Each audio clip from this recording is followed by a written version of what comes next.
Ethan stepped into the bedroom and came to a halt. His wife lay there asleep, her head resting on the chest of another man. The air was still thick with betrayal. Quietly, he reached into the nightstand and disabled the safety on his pistol. Without a word, he delivered a sharp kick to the bed.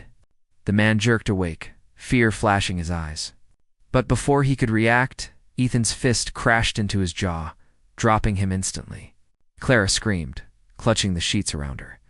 "It's not what you think," she cried. But Ethan's expression was unreadable. His voice was low and cold, his fury tightly controlled. "You've got 5 minutes to get out of this house. If you don't, neither of you is leaving." Rain tapped softly against the cobblestones outside as Ethan had pulled into his driveway earlier that evening. His sleek black car came to a quiet stop before the townhouse in Zurich.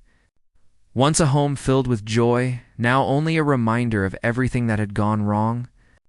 He straightened his tie, the stress of the day still hanging on his shoulders, though it palled in comparison to the gnawing feeling in his gut. Something felt off. When he entered, silence greeted him. No music, no smile from Clara, only the lingering scent of vanilla candles. He called her name, nothing. As he climbed the stairs, each step grew heavier, dread blooming inside him. And then he saw them. Shock morphed into rage, grief, and disbelief, all crashing over him at once. He had trusted her. Every moment they had shared suddenly felt like a lie. But Ethan wasn't the type to act on impulse. Even as his heart shattered, he kept his composure.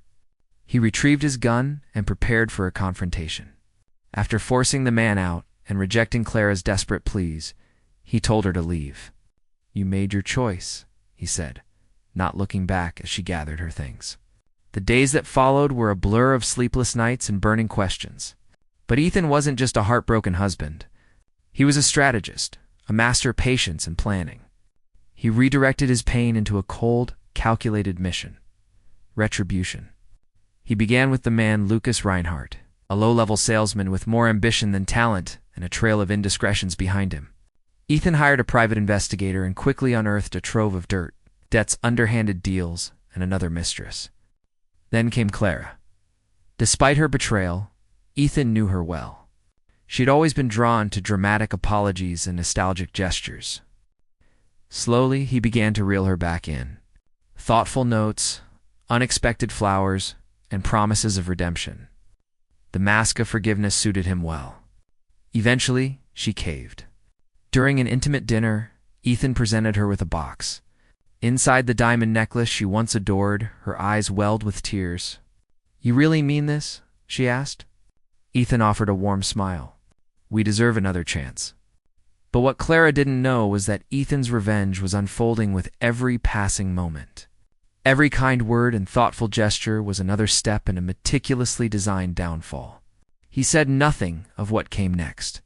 No warnings, no clues, just the promise of a storm neither she nor Lucas would see coming until it was far too late.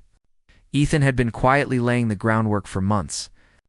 Lucas's business was crumbling piece by piece, and Clara seemed constantly on edge, unaware that the Aeneas shadowing her came from Ethan's deliberate actions. He had tipped off a private investigator, who in turn notified Lucas's creditors and employer about his shady dealings. Every move Ethan made was deliberate, but not without risk. His hand shook the first time he sent an anonymous tip, aware that a single mistake could unmask him. The investigator cautioned him. Lucas wasn't just a fraud. He had ties to dangerous people. But Ethan pressed on late one night, while reviewing a stack of evidence. His phone lit up with chilling message. "You should stop while you're ahead." Fear crept in, but only for a moment. Ethan was committed, and within weeks, Lucas lost everything. His job, his finances, and his standing. Ethan used the chaos to set the stage for something grand. He organized an elegant gathering under the pretense of celebrating a fresh start with Clara. The venue was opulent. Guests were dressed to impress, and Clara's excitement was genuine. She believed their relationship had turned a corner.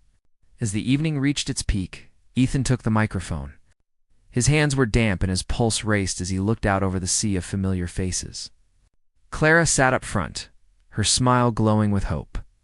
The atmosphere buzzed with expectancy. Then silence. Ethan's voice cut through the quiet. He thanked everyone for coming and hinted that the evening wasn't just about celebration, but about truth. A screen behind him flickered to life, displaying damning photos of Clara and Lucas in private moments. Gasps echoed through the room as murmurs rippled outward. Clara's face drained of color.